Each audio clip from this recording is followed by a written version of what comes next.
এই মুহূর্তে আলোচনাতে জায়গা করে নিয়েছে স্টার জলসার অন্যতম জনপ্রিয় ধারাবাহিক শুধু তোমারই জন্য। আরম্ভ হবার পরই স্লট পরিবর্তন হয়েছিল এই ধারাবাহিকের। সবাই মনে করেছিল হয়তো বেশি দিন চলবে না, কিন্তু রাহি এবং রাহুলের মিষ্টি রসায়ন দর্শক টানতে সাহায্য করে।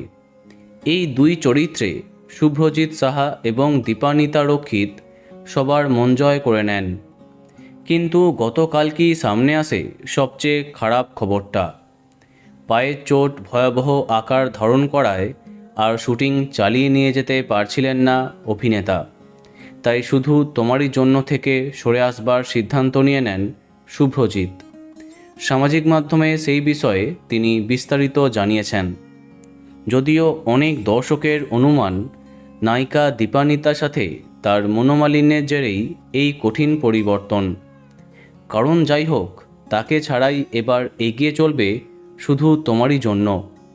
যেমনটা আমরা জানতাম, নায়ক চরিত্রে মুখের পরিবর্তন হবে।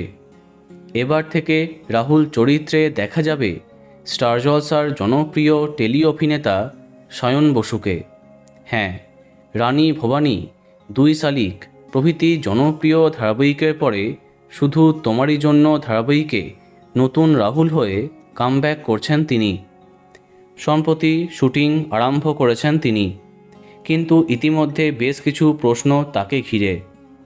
রাহুল চরিত্রে কেমন মানাবে তাকে? রাহির সাথে তার রসায়ন জমবে তো? দেখা যাক কি হতে চলেছে ধারাবাহিকে। তো বন্ধুরা, এখন তোমার কি মন্তব্য কমেন্টে জানাতে পারো।